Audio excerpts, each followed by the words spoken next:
Қайырлы кеш, құрметті партнерлар. Сәлеметсіздер ме, достар? Менің атым Алия, Аубакирова Алия, Ақтау қаласынан Фабилик компаниясының алтын директорымын.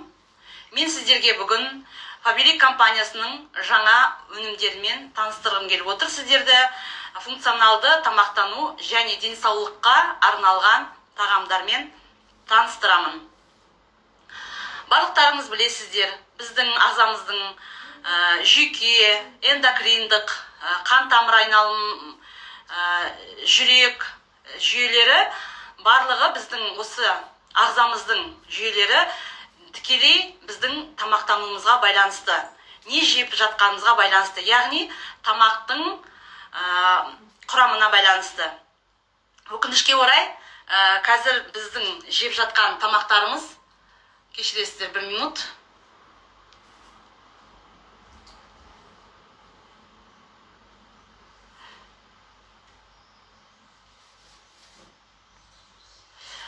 Қазір біздің жеп жатқан тамақтарымыз рафинатталған тамақтар, яғни ішінде синтетикалық майлар, ароматизаторлар және де біздің ағзамызға зиянды қоспалары көп тағамдар жеп жатырмыз қазірге, өкінішке орай.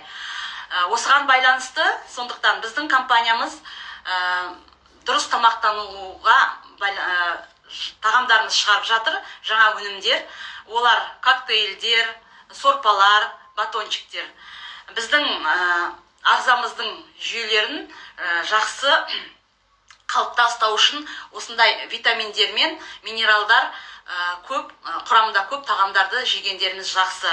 Сондықтан біздің компаниямыз қазіргі әлемдегі тренд, диетологиядағы тренд, ақуызы көп, бірақ калориясы аз коктейльдер шығарып жатыр. Соған біздің компаниямызда осы трендпен бірге келе жатыр. Осыған сай бізде коктейльдер шығарды. Осы 6-шы каталогта, қазіргі жүріп жатқан 6-шы каталогта біздің сатылымда жаңадан коктейльдер, сорпалар, батончиктер, сосын экстракт стевия шықты, дұрыс тамақтануға байланысты. Осылармен бүгін сіздерді таныстырамын. Осыған тоқталып кеткеннің алдында мен сіздерге нені айтқым келеді. 2019 жылдың қараша айынан бастап осы коктейльдерді тәжірибеден өткізу үшін бізде Қазақстанда фокус группа құрылды. Фокус группада 8 адам болды, соның ішінде мен бармын. Қазақстанның әр регионынан,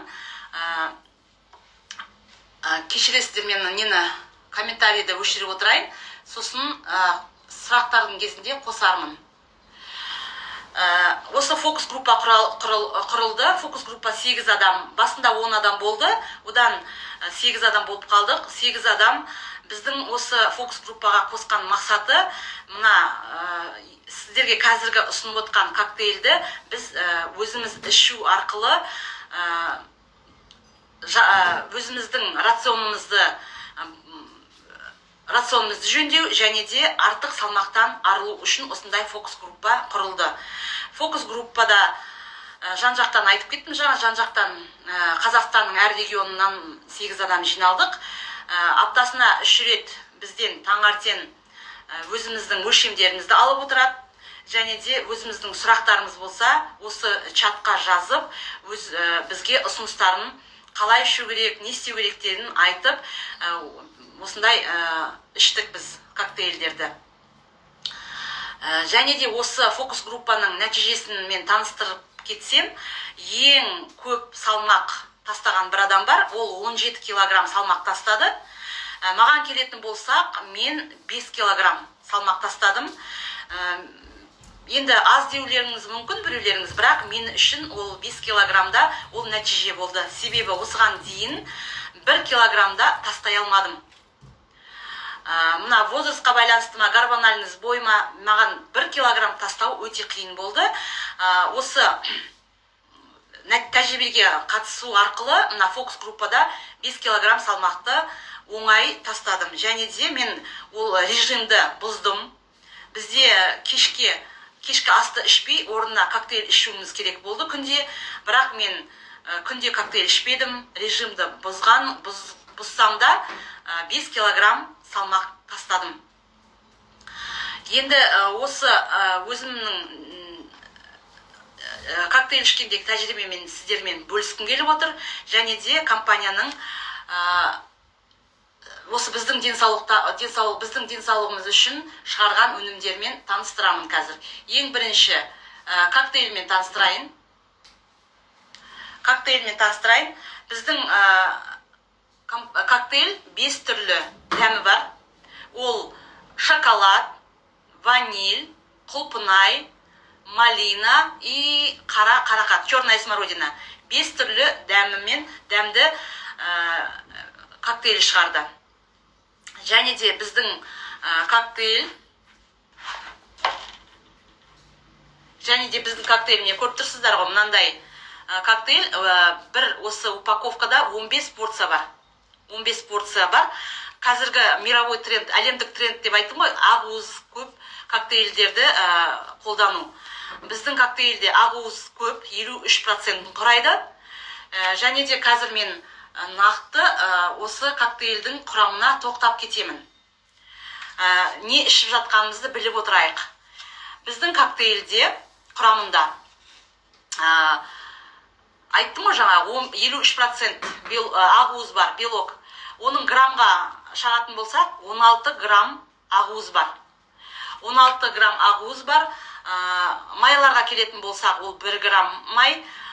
Углеводтар, яғни көмірсулар 4 грамм. Бізде углеводтар не үшін керек? Энергия, күн ұзаққа бізде энергия болу үшін біз углеводты қолдануымыз керек. Және де біздің коктейльдің құрамында көптеген витаминдер бар. Витамин С бар, ниацин деген витамин бар. Ол ниацин деген витамин красоты деп айтылады. Ол бізге не үшін керек? Витамин красоты біздің жалпы денсаулығымыздың общий состояние дейді ғой, соған керек бізге. Ары қарай, біздің витаминнің құрамында КЛА, то есть конъюгацияланған линол қышқылы бар. Ол қышқыл не үшін керек? Ол біздің ағзамызда майды жағуды көмектеседі. Яғни ақуыздың алмасуын арттырады. Одан кейін жаңа айтып кеттім, биотин деген витамин бар деп, ол сұлулық витамин, ол жалпы денсаулықты жақсартады. Диеталық талшықтар бар, яғни пищевые волокна дейді ғой, орысша айтатын болсақ. Ол пищевые волокна біздің ішектерімізді тазартады, зиянды заттарды кетіреді. Одан бөлек біздің коктейльдің құрамында пребиотиктар бар. Біздің ішек микрофлорасын жақсартады. Ферменттер бар, ас қорытуды жақсартады ферменттер. Және де көптеген витамин. Витамин С, витамин Е, витамин В6, В1, В2, В12, фолиевая кислота бар біздің витаминнің құрамында. Минералдарға келетін болсақ, біздің коктейльде калий, кальций, фосфор, магний, кремний, железо, йод, селен, хром. Осындай минералдар бар. Және де мен сіздерге міне қойып қойдым экранға, әр витаминнің қандай мөлшерінде бар екен көрсетіліп тұр. Ары қарай келетін болсақ, біздің көріп тұрсыздар ма? Міне коктейль жасап отырмын. Мына коктейльде міне бір порция коктейльде бізде көріп тұрсыздар ма? Бір порция коктейліміз өте витаминдерге, минералдарға өте бай. Біздің ағзамызға керек заттардың барлығы бір осы порцияда бар.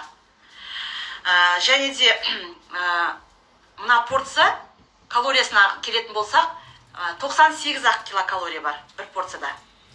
98 ақ килокалория. Өте бай құрамына, және де егер мына бір порция коктейльдегі жаңа витаминдерді айтып кеттім ғой қанша бар екен. Оны біз тамақтан алатын болсақ, мысалы ақуыз дейтін 16 грамм дедім ғой. 16 грамм ақуыз ол равноценно неге?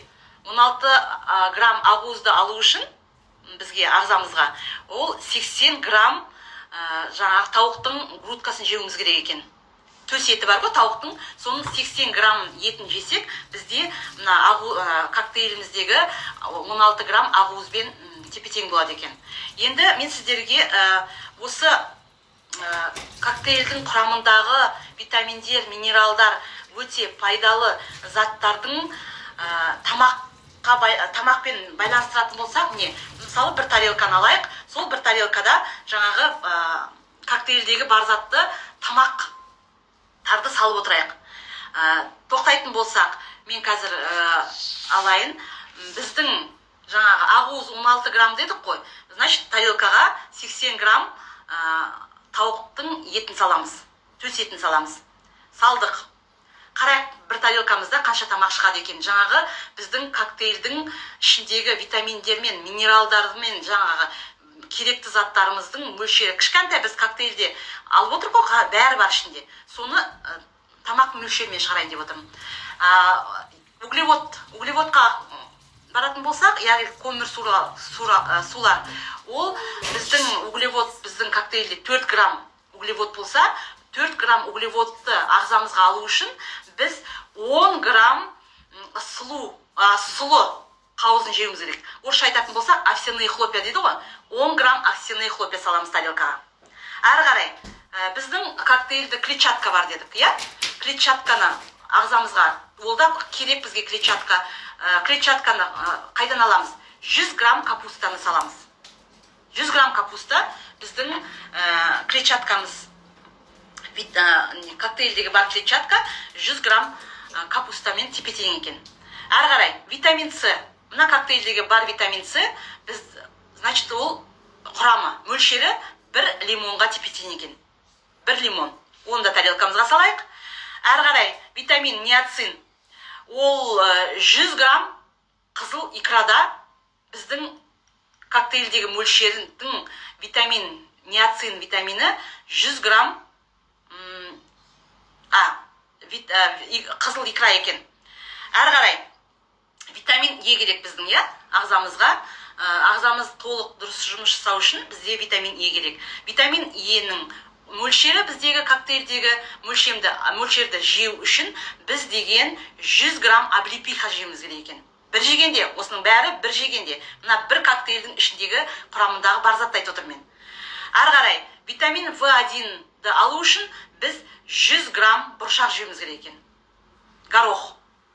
Витамин В2-ны ағзамызға алу үшін бір жегенде біз 200 грамм твердый сыр, қатты сырды 200 грамм жеуіміз керек екен. Әрі қарай, витамин В6. Витамин В6-тің мөлшері 100 грамм грек жаңғағында, 100 грамм грек жаңғағында біздің ағзамызға керек витамин В6 бар екен. Әрі қарай, фолиевая кислота. Ол фолиевая кислота 200 грамм брокколи жеуіміз керек. Оның барлығын, бәрін бір тарелкаға салып жатырмыз әзір. Биотин.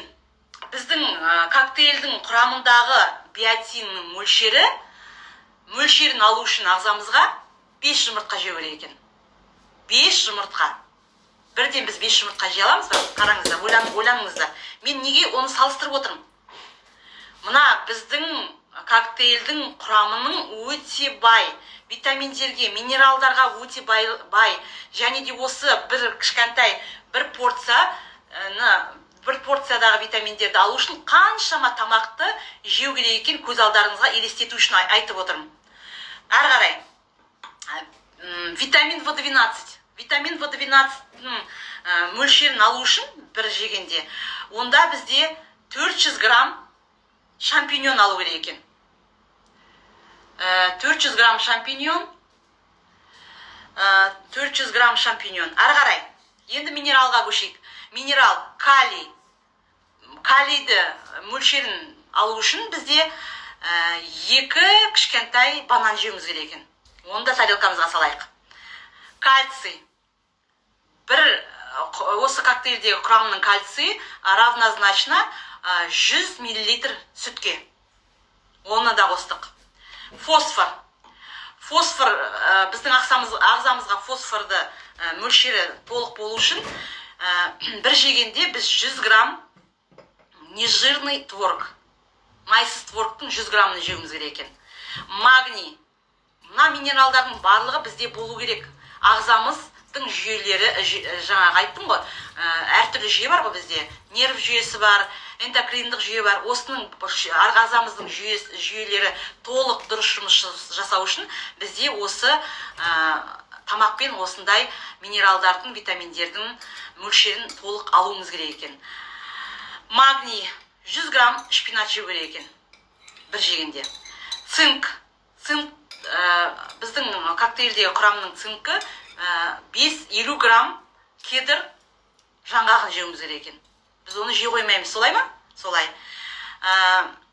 Железо. Железоны алу үшін средний, орташа алманы жеуіміз керек екен. Йод. Йод құрамының мөлшерін алу үшін бізде 50 грамм балық, тунец жеуіміз керек. Селен. Бізге ағзамызға өте қажет минералдың бірі, ол селен. Селен 100 грамм гречкада болады екен. Ары қарай, хром. 100 грамм креветка. Біз креветканы жей береміз бе? Енді қараңыздар.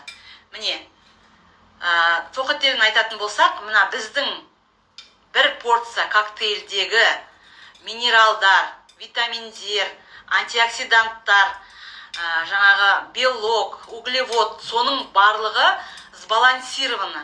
Бір коктейльдің бір порциясында барлық біздің ағзамызға керектің затын бір порцияда бар. Солай жасап отыр біздің компаниямыз. Ал жаңағы осындай бір порциядағы мөлшердегі барлық керекті затты алу үшін мен жаңа айттым, бір тарелкаға салдық. Овсяные хлопья салдық, куриный грудка салдық, облепиха, икра салдық, сыр салдық, банан салдық, алма, творог, молоко, абрикос, креветка. Осының барлығы, мысалы дейтін, бір жегенде осы мөлшердегі тамақты сіздер жей аласыздар ма? Мүмкін емес. Бірден осындай тамақты біз жемейміз де, жей алмаймыз да. Сондықтан біздің ағзамызға керекті мөлшердегі витаминдерді, минералдарды біз толық алып жатқан жоқпыз. А тем более қазіргі біздің жеп жатқан тамақты, мен басында айтып кеттім, жеп жатқан тамақтарымыздың құрамында көптеген керек емес, не полезный компоненттер бар. Рафинатталған нелер бар, продукты жейміз, синтетикалық майлар жейміз. Оның бары біздің денсаулығымызға зиян. Сондықтан біздің компаниямыз біздің денсаулығымыз үшін осындай керемет коктейльді шығарды. Осы сатылымда, осы каталогта бізде, осы каталогта уже сатылымға шықты. Ары қарай. Осы жерде мен айтып кетейін дегенім, осы бір порциядағы жаңағы витаминдер, минералдар, барлық керекті біздің ағзамызға пайдалы заттар біздің бір порциямызда үлкен ересек адамға арналған. Үлкен ересектегі есептелген. То есть мына біздің коктейльдегі витаминдер рассчитан на взрослого человека, то есть на организм взрослого человека. На взрослый организм рассчитан. Яғни мына біздің порциямыз үлкен ересекке арналған. Оны біздің компаниямыз 14 жастан жоғары адамдарға ұсынады. 14 жастан жоғары. Бірақ сіздер айтасыздар, балаларға болмайды ма сонда деген сұрақ туындайды, Негізі противопоказание жоқ. Яғни қарсы көрсетілім жоқ. Бірақ егер сіздің балаңызда осы мына коктейльдің артында жазылып тұр ғой, құрамы, жазылып тұр. Осы коктейльдің құрамына аллергиясы бар компоненттер болса, коктейльдегі балаңызда яғни аллергия болса, осы коктейльдің құрамына, онда сіздер абайлап бересіздер. Жалпы кішкентай балаға беруге болады. Бірақ бергенде де мынау үлкен бір порция үлкен ересек адамға деп рассчитан дедім ғой, арналған. Онда балаға беретін болсаңыздар, кішкентай балаға беруге болады, бірақ противопоказаниясын қараңыздар. Егер балаңызда аллергиясы болмаса, онда балаға жарты порция ғана береміз. Жарты порция. Бір порция толық беруге болмайды. Себебі мына бір порцияда үлкен ересек адамға арналған минерал мен витаминдердің мөлшері. Балаға беретін болсақ, жарты порция. Абайлаңыздар. Және де аллергиясы болмау керек балада. Ары қарай. Қалай коктейльді дайындаймыз? Так, коктейльді қалай дайындаймыз?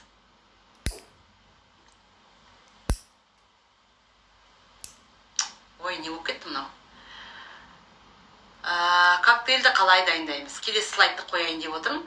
Коктейльді дайындау үшін бізде компания мынандай шейкерде шығарып отыр. Көрдіңіздер ма? Удобный, жақсы шейкер. 250 мл су аламыз. Немесе майлығы аз, 0,5% майлы сүтті аламыз. Ал немесе суды аламыз, 250 мл. Соған 30 ненің ішінде, қораптың ішінде өзінің қасығы бар, мерная ложка, соны толтырмай, без верха 30 грамм коктейль саламыз, және де жақсылап шайқаймыз. Жақсылап шайқаймыз да, міне коктейль дайын. Оп-оңай коктейль дайын. Осылай дайындаймыз коктейльді. Түсінікті ғой, коктейльді қалай дайындайтынымызды. 250 мл суды аламыз, және де 30 грамм коктейль саламыз да, жақсылап шайқаймыз. Коктейль дайын. Енді коктейльді кім ішеді, не үшін ішеміз? Егер де сіздер артық салмақтан тастағыларыңыз келсе, артық салмақты, онда коктейльді күніне 2 рет ішеміз. Обязательно кешкі астың орнына ішеміз. Заменяем ужин.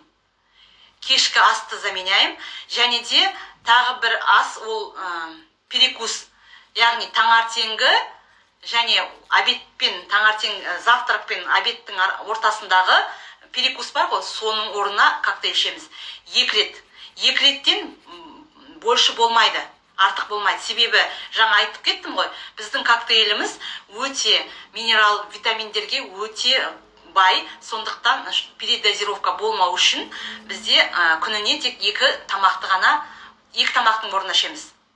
Ужин және де первый перекус. Егер активно арықтағыларыңыз келсе. Сол үшін мен арықтағысы келген адамдарға бір программаны таныстырып кеткім келіп отыр. Так. Ол мынандай. Примерный план питания на день. То есть сіздер таңертең тұрасыздар. Таңертең тұрасыздар да таңғы ас 7 мен 8-дің арасында бірінші бір стакан су ішіп аласыз обязательно. Одан кейін таңғы асқа ботқа, кашыда, болмаса омлет, суға пісірілген жұмыртқа, немесе бутерброд, авокадомен бутерброд жеулеріңіз керек. Таңғы асымыз біздің углеводты болу керек. Неге? Себебі углевод не үшін керек? Углевод бізге энергия береді. Егер де сіздер таңертеңгі завтракты орнына коктейль ішетін болсаңыздар, коктейльде белковый ғой, бізде белок көп. Онда сізге күнұзаққа энергия керек. Энергияны бізде углеводтар береді. Сондықтан таңғы асымыз углеводты болу керек. Бірақ ол обязательно солай деп шектеліп қоймаған. Если вам нравится, онда таңертеңде ішуге болады. Но желательно кешкі аспен первый перекусты мына коктейльмен заменяем. Ары қарай. Одан кейін таңертеңгі асты іштік. Одан кейін сағат 10 мен 11-дің арасында первый перекус. Первый перекусты обязательно мына коктейль ішесіздер.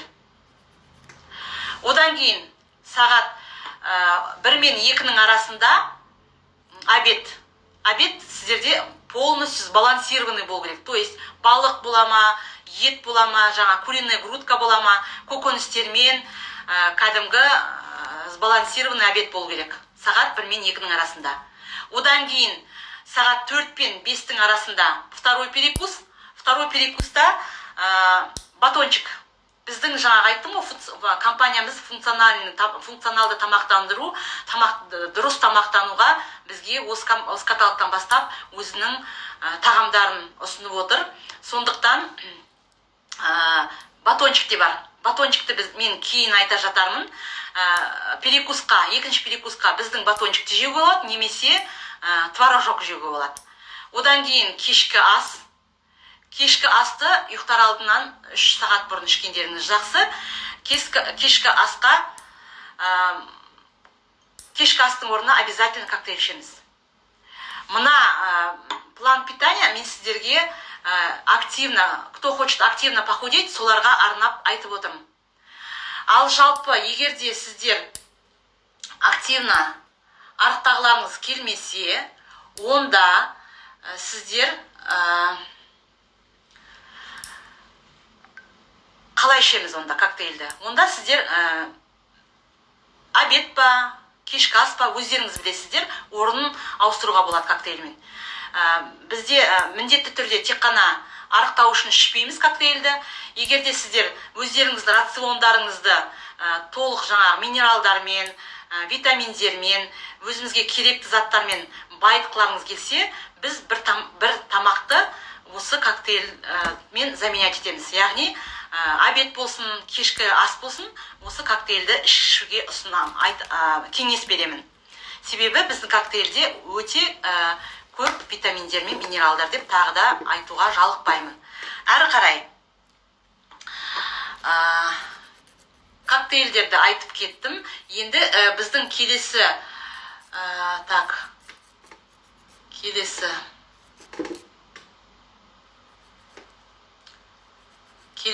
тағамымыз біздің компаниямыздың ұсынып отырған ол сорпалар. Бізде 2 түрлі сорпа бар. Ол томатный және грибной. 2 дәмді сорпа бар. Ол сорпалардың құрамы да өте ақуызға бай. Және де ол сорпалардың тоже бір упаковкасында 15 порция бар. Сорпаны қалай дайындаймыз? Айтып кетейін. Сорпаны ыстық суға дайындауға ұсыныс бермеймін. Себебі шейкерге ыстық суды құйып алып шайқайтын болсаңыздар, ол сіздерге крышкасы ыстық судан ашылып кетуі мүмкін, қолайсыз жағдай туындауы мүмкін. Сондықтан коктейльді қалай дайындаймыз? 250 мл суды аламыз. Және де жаңағы упаковканың ішінде өзінің мерная ложкасы бар ғой, содан толтырмай мерный ложкамен жаңа сорпаны саламыз да, жақсылап шайқаймыз. Шайқағаннан кейін оны тарелкаға құйып, микроволновкаға ысытамыз. Сорпаны осылай дайындаймыз. Әрі қарай келесі біздің компаниямыздың ұсынып отырған дұрыс тамақтану, wellness ұсынып отырған тағамыз ол батончиктер. Батончиктер, менде қазір 2 түрлі батончик бар. Жалпыда батончиктің 8 түрлі дәмі бар. 8 түрлі дәмі бар.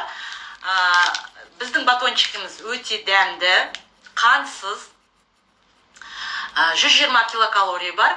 Және де біздің батончикте үлкен мөлшерде ақуыз бар, белок. 21% ақуызымыз бар. Сосын мына батончиктерді очень удобно қасыңызға өзіңізбен бірге алып жүруге. Например, жұмысқа барсаңыздар,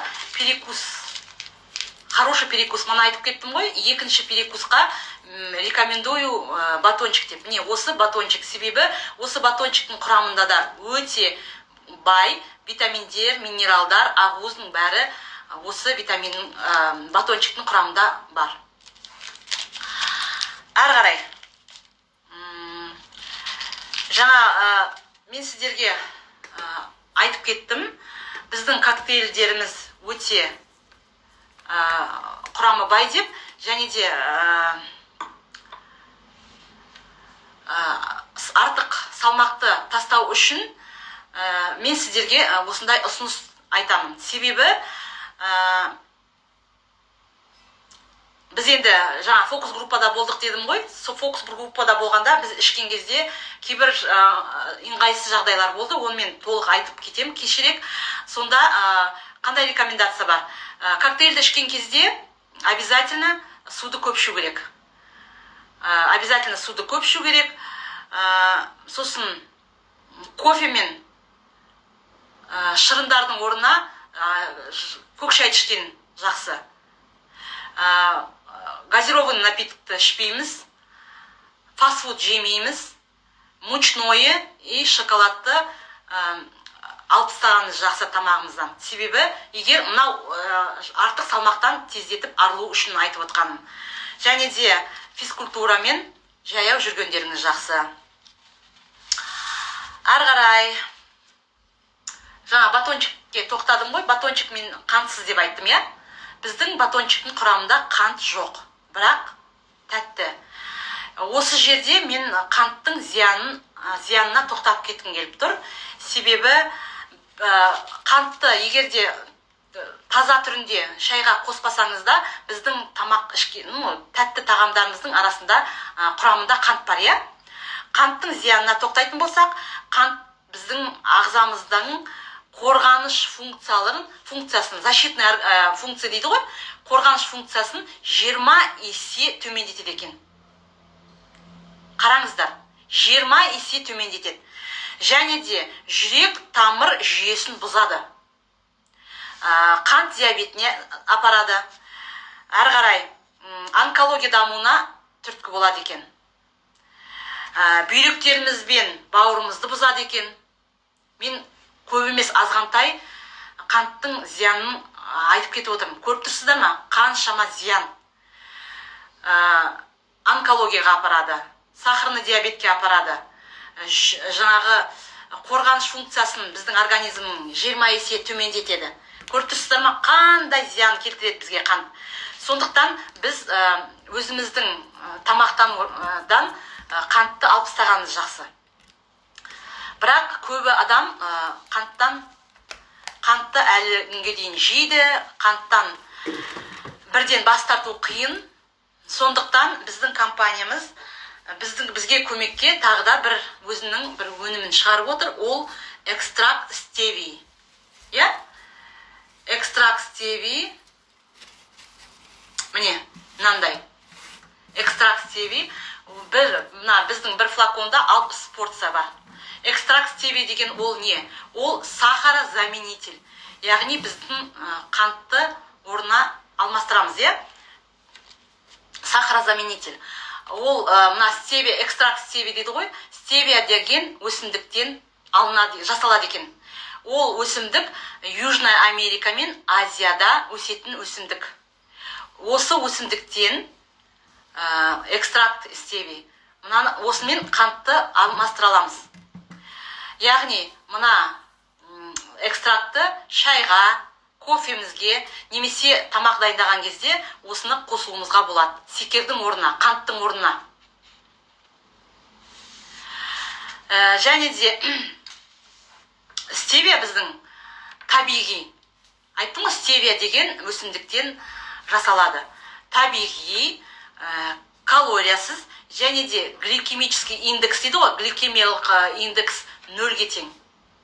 Осы стевияны қант диабетімен ауыратын адамдар қолдануға болады.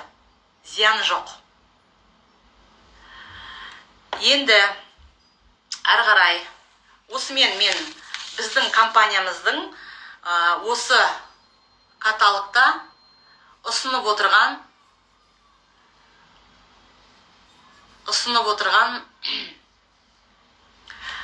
тағамдармен дұрыс тамақтануға арналған, денсаулығымызға арналған тағамдармен таныстырып өттім.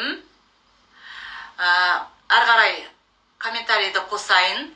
Егерде сіздердің сұрақтарыңыз болса, жауап беруге дайынмын. Жаңа айтып кетуге ұмытып кетіппін. Мына бір порция 7 капля стевиядан. Сұрақтарыңыз болса, сұрақтарыңызға жауап берейін. Так.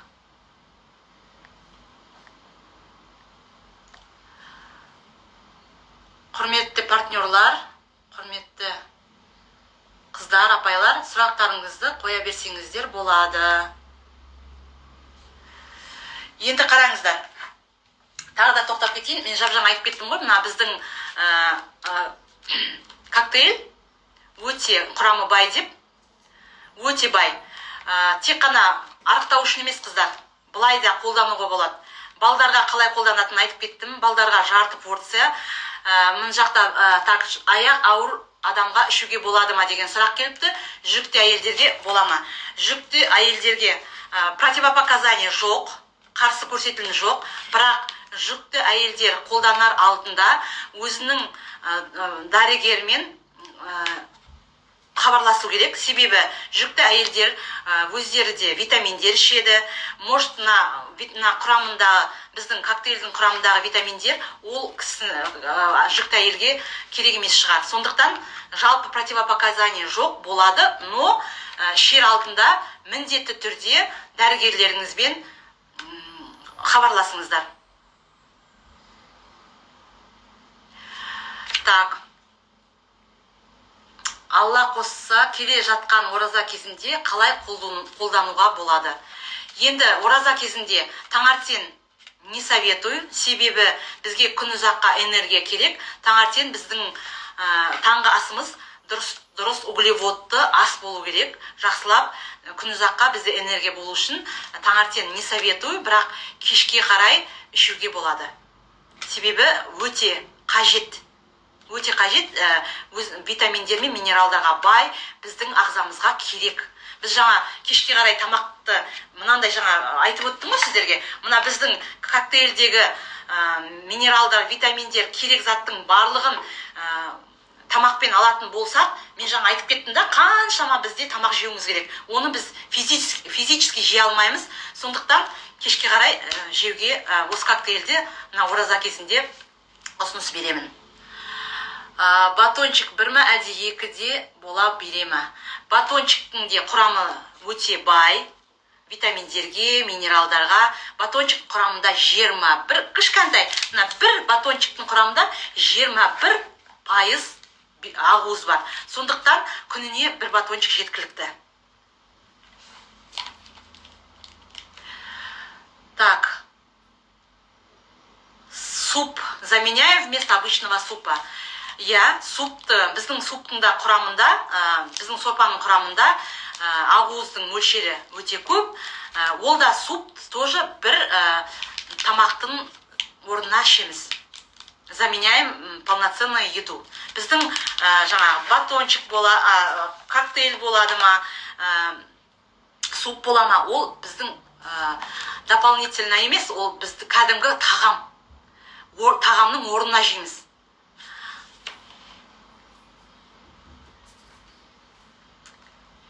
Так, тағы да жүкті әйелдерге болады деп айтып кеттім. Сосын тағы да мен айтып кетемін, өзімнің тәжірибемнен айтайын дегенім. Осы фокус группа болды дедім ғой. Ноябрьден аяғынан бастап бізде фокус группада коктейльді іштік. Өзіміздің түсініксіз сұрақтарымыз болса, тағы да бір непонятный ситуациялар болса, бізде Москвада Александр Эдигер деген прямой эфир жүргізген көрген шығарсыздар. Сол кісімен прямой эфир болып, біз ол кісіге тікелей сұрақтарымызды қойып сұрадық. Сонда менде мынандай ситуация болды. Кешке қарай коктейльді ішкен кезде, бір порция коктейльді ішем ғой жаңа ужинның орнына. Сол кезде менде қатты шөл пайда болды. Ұйықтар алдында ішемін, ұйықтап жатқан кезде мен шөлден оянып кетем кәдімгідей. Оянсам, қатты су ішкім келіп жатады, шөл қатты болады. Сосын осы сұрақты мен қойдым. Осы сұрақты қойғанда біздің фокус группаның ішінде де біздің қыздарда да осындай жағдай болған. Сонда біз қандай шешім таптық? Егер де мына көріп тұрсыздар ма, мына коктейль қою, Значит, мен не істедім? 250 мл суға дайындау керек қой. Суды кішкене көбейттім. 250 мл судың орнына 300 мл алдым. И жаңағы порошок коктейльдің сәл азайттым. Мына коктейлімді мен сұйықтау қылып жасадым. Солай ішіп қарадым. И солай ішкен кезде мен түнде оянған жоқпын, шөлдеген жоқпын. Сөйтіп жасасаңыздар да болады.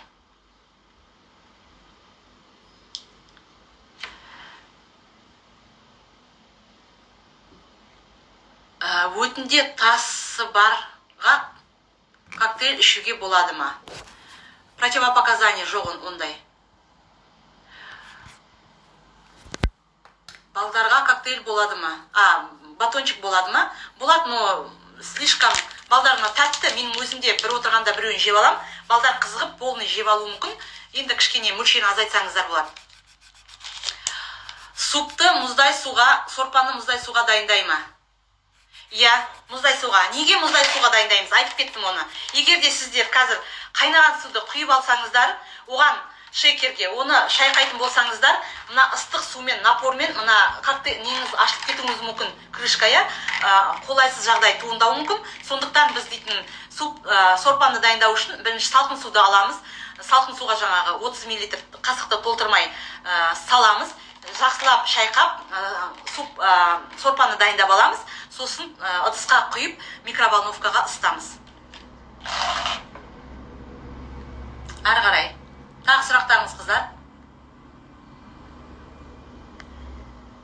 Тағы сұрақтарыңыз қазір төменге қарай түсейін. Бала емізіп жүргендерге айтып кеттім. Эфирді қайта қарасаңыздар болады. Бала емізіп жүрген адамдарға болады.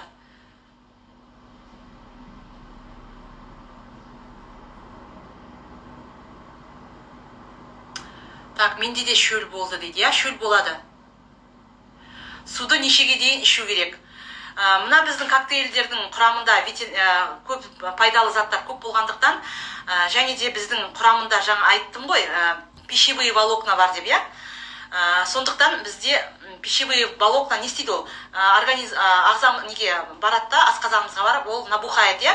Сондықтан біз осы коктейльді ішкен кезде су көп ішуіміз керек. Желательно, айтады ғой, 2 литрге дейін суды ішу керек. Су, біздің ағзамыз 80% судан тұрады, сондықтан су өте пайдалы. Суды көп ішуіңіз керек, тем более коктейль ішкен кезде. Суды кешке қарай ішпеуге кеңес беремін, себебі ісіп кетесіздер. 4-5-ке дейін мөлшерде, керек мөлшердегі суларды ішіп алған жақсы. Семіртетін неңіз бар дейді. Семіргім келеді, поможет. Я, поможет. Например, сіздер тамақ ішесіздер ғой, өздеріңіз полноценный, кәдімгі обедіңізді іштіңіз, тамақтарыңызды, ужинді іштіңіз, полный, полноценный, сбалансированный тамақтарыңызды ішіңіздер, и күніне 2 рет коктейль ішсеңіздер болады. Перекус қыласыздар ма, әлде тамақтың орнына ішесіздер ма, ішіңіздер. Дополнительно ішу болады семіру үшін.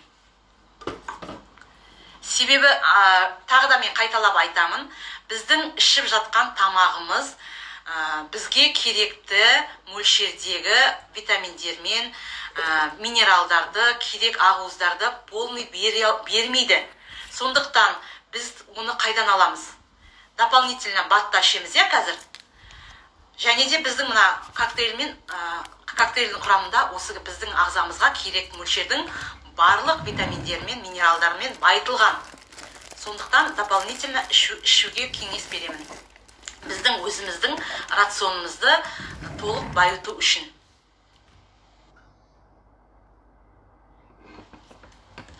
Азғым келеді дейді. Азғыңыз келсе, жаңа мен жоғарыда сіздерге программа бердім. Қалай азу керек екен? Соны қайта қарап алсаңыз болады. Артық салмақтан арылуға өте болады. Айттым ғой, мен жаңа фокус группаға қатыстым деп, мен 1 килограмм тастай алмай жүрген адам 5 килограмм тастадым. Оңай тастадым. Ешқандай, без проблем. Мен тем более режимді нарушать еттім. Кешке қарай бізде күнде ішуіміз керек болды коктейльді. Мен күнде ішкен жоқпын. Кәдімгі ужинді ішіп алам. Бүгін ай бүгін іше қояйыншы, коктейль ішпей ақ қояйыншы деп іштім. Перекус мысалы дейтін, перекуста тоже тәтті тағамдарды қолдандым, торт та жедім. Кәдімгі өзімнің күнделікті жеп атқан рационымнан ауытқымай, жақсы оңай арықтауға болады, қыздар. Дополнительно оңай арықтауға болады.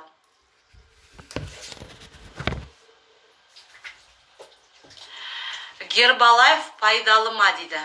Мен басқа компанияның коктейльдерін жамандай алмаймын. Мен өзімнің, біздің компаниямыздың шығарып беріп отқан коктейльдерін құрамын айтып кеттім. Біздің компания және де преимуществолар бар.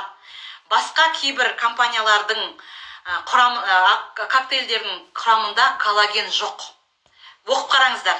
Коллаген жоқ. Және де ақуыздың мөлшері аздау. Салыстырыңыздар. Мен сіздерге қазір оған тоқтап, басқа компанияны жамандамаймын, бірақ өздеріңіз алыңыздар да, мына құрамын артын салыстырыңыздар. Көп компанияның коктейлінде коллаген жоқ. Біздің коктейлдің ішінде коллаген бар. А коллаген не үшін керек? Біздің теріміздің, тырнағымыздың, шашымыздың жағдайын жақсартады. Және де қыздар, коктейлді салқын суға, салқындатылған суға немесе комнатный суға дайындаймыз.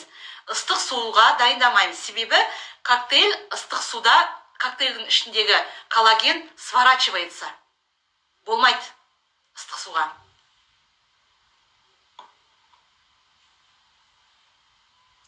Тәуелді қылмайды ма? Жоқ. Коктейльге тәуелді қылмайды. Тәуелді болатын болсақ, бізде фокус группаға қатысқан адамдар, күніне 2 рет ішкен адамдар тәуелді болар еді. Және де мен басында жақсылап іштім. Ешқандай тәуелділік жоқ. Өзіңіз керек кезде іштеңіз болады. Тағы да сұрақтарыңыз болса, сұрақтарыңызға жауап беруге дайынмын. Жаңағы алдында осы бізде фокус группаға қатысқан кезде бір әртүрлі сұрақтар қойды. Сол сұрақтардың несін алып келгенмін мен жалпы. Қасыма алып отырмаппын. Сол кезде мынандай болды. Мен коктейльді ішкен кезде запор болды дейді да. Запор болуы мүмкін. Себебі бізде құрамында пищевые волокна бар дедім ғой. Ол ағзаға барады да, жаңа ісініп набухает. Егер де сіздер керекті мөлшерде суды ішпесеңіздер, ондай жағдай болады. Сондықтан коктейль ішкен кезде, жалпы коктейль ішсеңіздер де, ішпесеңіздер де, бізге су ішу міндетті өте қажет организмімізден. Себебі айтып кеттім ғой, біздің адамдардың организміміз 80% судан тұрады. Сондықтан су өте пайдалы. Коктейль ішсек те, ішпесек те суды көбірек ішуіміз керек. Жаңа айтып кеттім, сорпаны салқын суға жасап алып, сосын микроволновкаға ысытқан жақсы.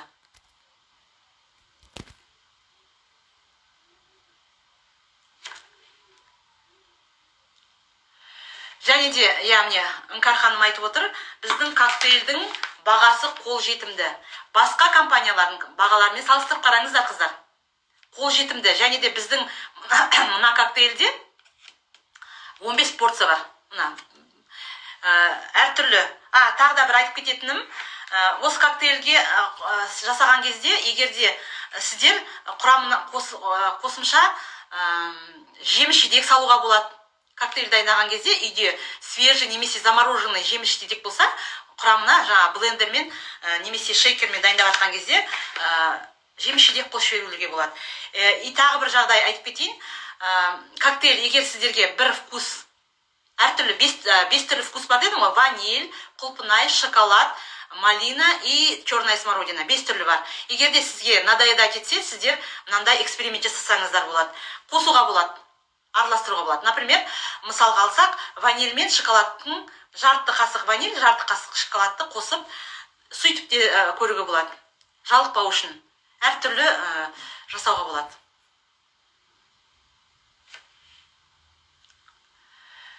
Тағы да сұрақтар болса,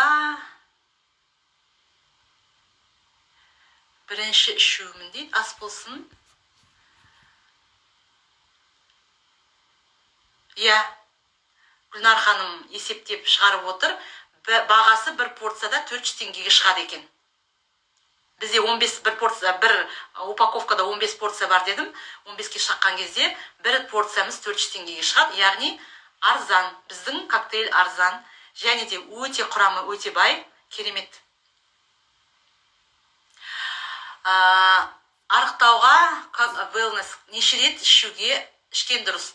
Айтып кетейін тағы да, 2 реттен больше ішуге ұсыныс бермейміз, кеңес бермеймін. Себебі айтып отырмын ғой, бір порцияның өзінде өте минералдар, өте витаминдерге бай. Сондықтан бір адамға бір порцияның өзінде жеткілікті витаминдер бар. Сондықтан 2 рет. Егер артайтын болсаңыздар, ужинның орнына ішеміз және бірінші перекуста. Бұлай тек байыту үшін рационымызды өздеріңіз білесіздер. Обедте ішесіздер ме, ужинның орнына ішесіздер ме, оны қарайсыздар. Бірақ 2 реттен көп болмау керек. Жаңа қосылып жатырмын. Иә, қазір эфирді сақтап қоямын. Сондықтан қайта қарап алсаңыз болады. Осымен енді барлық сұрақтарыңызға жауап берген сияқтымын. Сұрақтар қайталанып жатыр. Назарларыңызға көп рахмет. Енді пайдалы кеңес берген сияқтымын. Әлде айтатын көп, себебі біздің фокус группаға байланысты нәтижелеріміз офисте, дәптерде қалып қойды. Кейбір нәтижелерді тағы да айта жатармын.